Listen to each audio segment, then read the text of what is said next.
Is delaying proper treatment of your low back pain costing you money? Hi, I'm Dr. Crockett, and this is Dr. Sanders with Zeal Integrated Health. And today we're going to talk about this journey that a lot of people go on when they're dealing with things like low back pain. Almost $6,000 is spent on medical care per individual that's suffering from low back pain, just each and every year. And that number sounds crazy, but it's just the process that people go through. And usually that first step is a pain medication. It might start with something over the counter.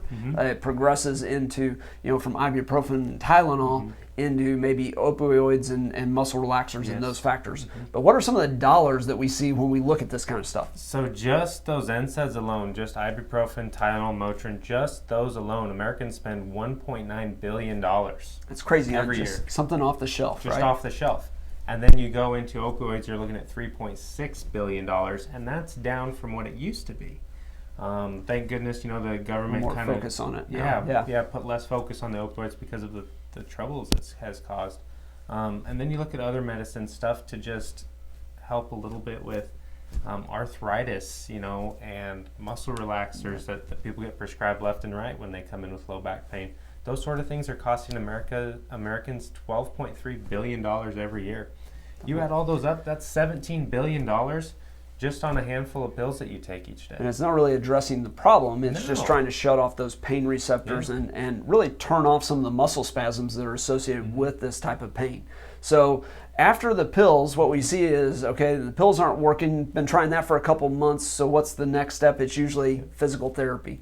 And so you get referred to a physical therapist, and we start seeing some muscle work done. Yes. So they start doing the muscle work, the stretches, range of motion, trying to get those things back. Once again, they might not even be addressing the true cause. Now, yes, if there's a muscle injury or this or that, they're doing a great job addressing that. But if it's disc, if it's ligament, if it's joint, you're just still trying to push it through there without even getting to the root cause. And doing that, you're spending on average $115 a session.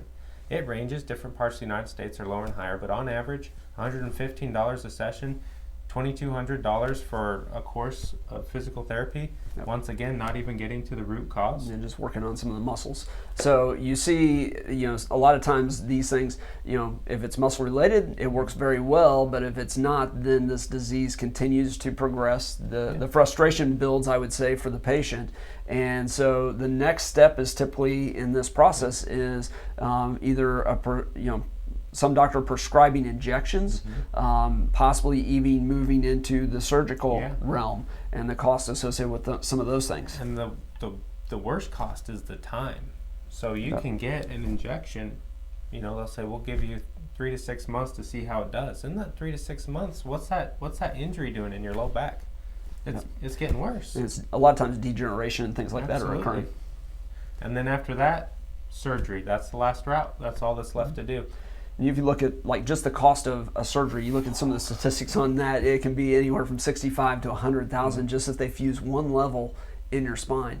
And unfortunately, when you start looking at some of the success rate with some of these things, it can be challenging because now you're limiting some mobility in those areas as well for that individual. The success rate, even in the first, after 10 years, there's 50% chance that individual is going to have to get another level fused. There's another $60,000 to $100,000. So we're not against anybody having surgery or doing physical therapy or anything. That's not what this is about.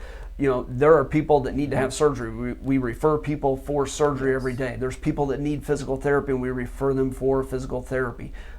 We definitely try to work with people to get them off of these, just NSAIDs and the opioids, the muscle relaxers. And I would encourage you to check out our video that talks about our inflavanoid intensive care, because it's a just nutritional product that actually can do some very good anti-inflammatory effects on your body without some of the side effects of some of those things. So make sure you check out that video after listening to this, and we hope this kind of gives you a perspective of just the path that a lot of people go down.